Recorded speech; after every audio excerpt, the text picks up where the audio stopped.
Good evening. I sometimes get Biblical Archaeological Review because some of the articles have relevance to Jewish history, Jewish archaeology. There's an article written by Professor Ronald Hendel where he complains that biblical scholarship is at risk.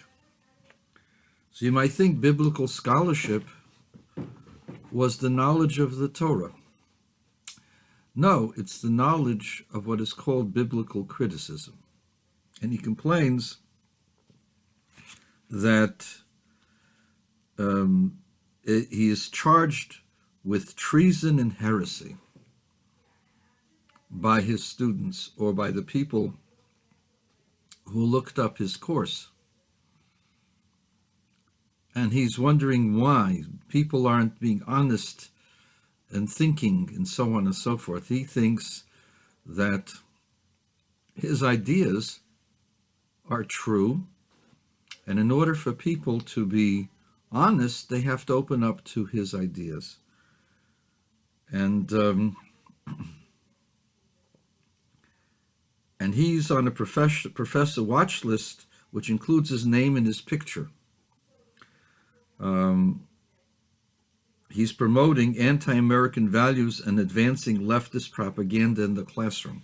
This is what they're accusing him of, and he doesn't understand why he deserves this. He says, I teach modern biblical scholarship, including evidence for JEPD and other non-Mosaic sources of the Pentateuch. So I challenge you, Professor Hendel, to present your evidence. There is no evidence. Evidence is when there is a document that says what you say. But there is no, to my knowledge, I have to be honest, to my knowledge, there has never been a single document that has backed up this multiple authorship theory that is being promoted by biblical critics. And the reason why students don't want to take your course and avoid it like the plague is because if anybody's a serious biblical student, they want to be inspired. They want to believe that it's true. You tell them it's a bunch of myths. Since it's a bunch of myths, why should they take your course?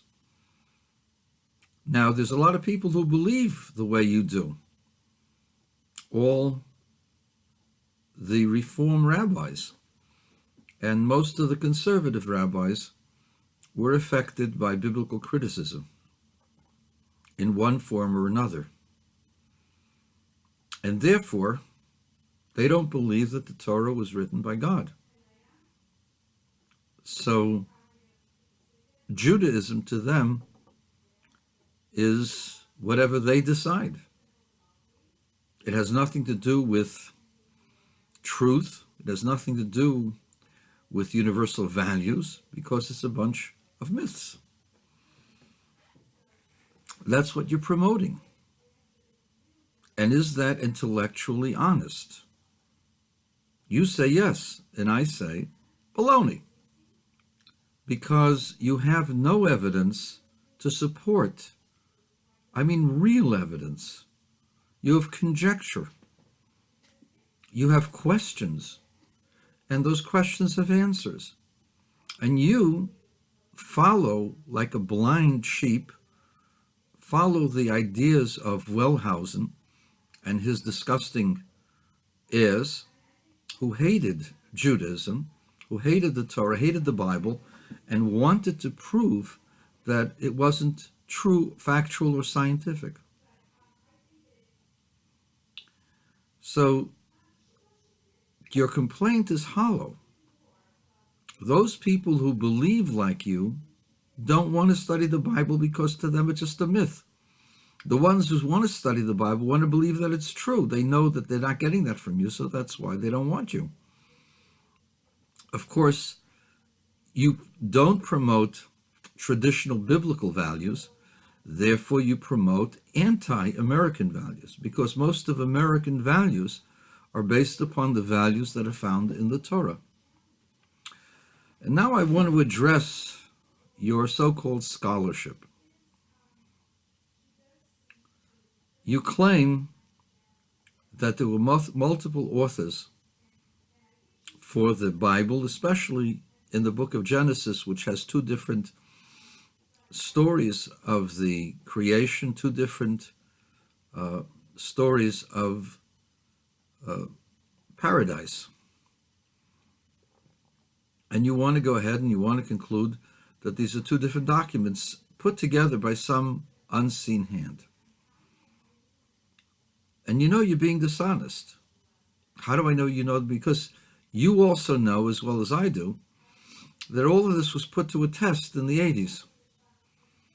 And in Bar Ilan University, they made a program that was endorsed by all of the great professors, and they examined the book of Genesis, where most of the theories of the multiple authorship is found. And they discovered, to your shock and dismay, that there was only one author of the book of Genesis.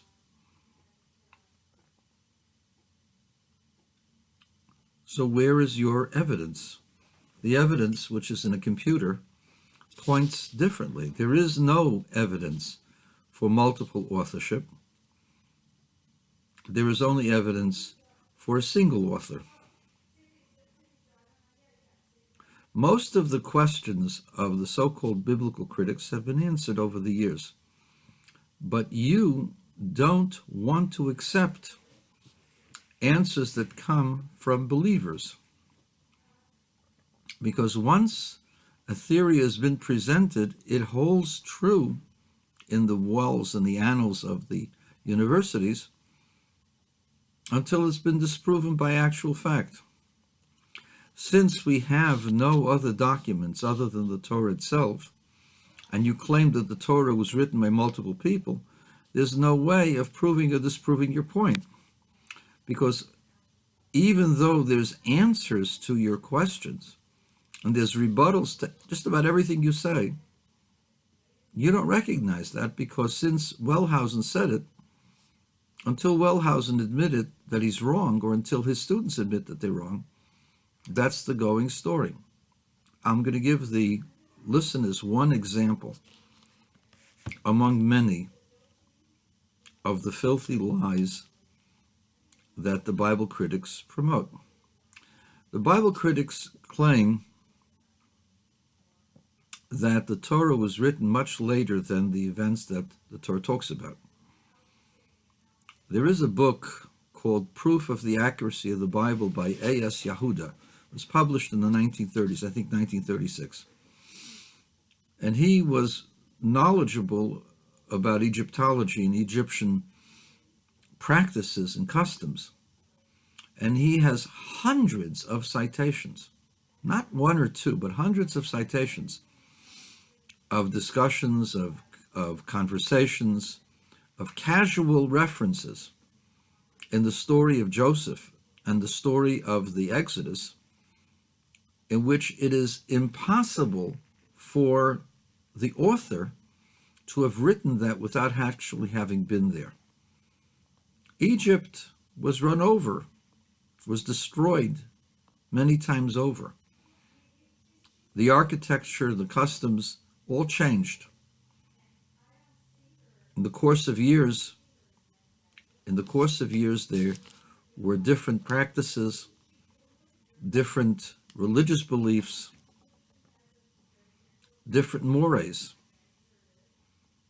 For a person to be intimately familiar with the mores of the ancient Egyptians at the time of Joseph and at the time of the Exodus, he had to have been there. There's just too many references, too many cross-references, too many things that are accurate, that are parallel, in terms of the language, in terms of the usage, in terms of the customs. That's just one book. It's called Proof of the Accuracy of the Bible by A.S. Yehuda. totally ignored by you guys. You guys also say that the story of Rebecca at the well is an anachronism because there's no way that Eliezer brought camels to Haran because camels were not domesticated till 2 centuries later.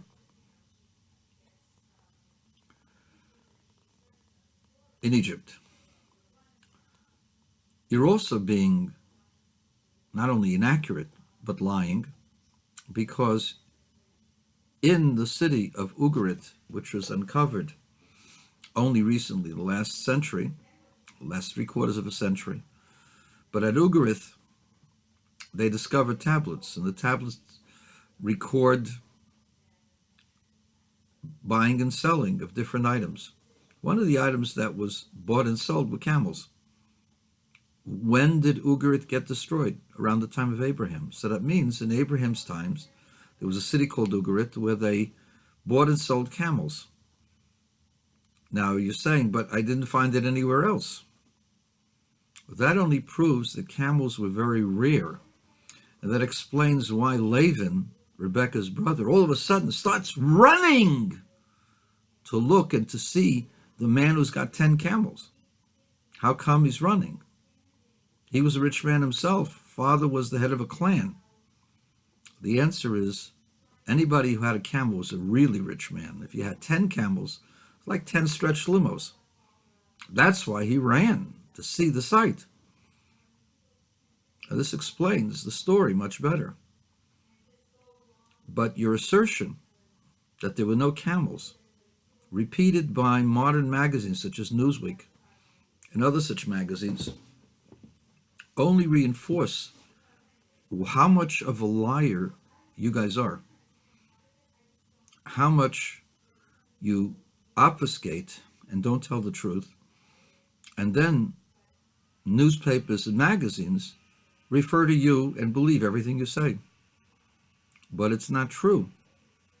There were camels in Abraham's times. They were rare, and since Abraham had a lot of them, he must have been a really rich guy.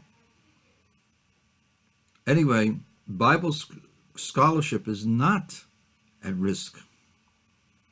Biblical criticism is at risk. Scholarship and Bible criticism are two different things. Scholarship is the search for truth. Biblical criticism is the search for destroying the belief in God and the values of the Bible. Biblical criticism comes from people who hated Jews and hated their doctrines and wanted to disprove at any cost any of the assertions of the Jewish people. So, Professor Hendel, scholarship's not at risk. There are many, many more books being published on the Bible today than ever before. And you should check out the codes, the Torah codes, which just reinforce the knowledge that the Torah is the Word of God.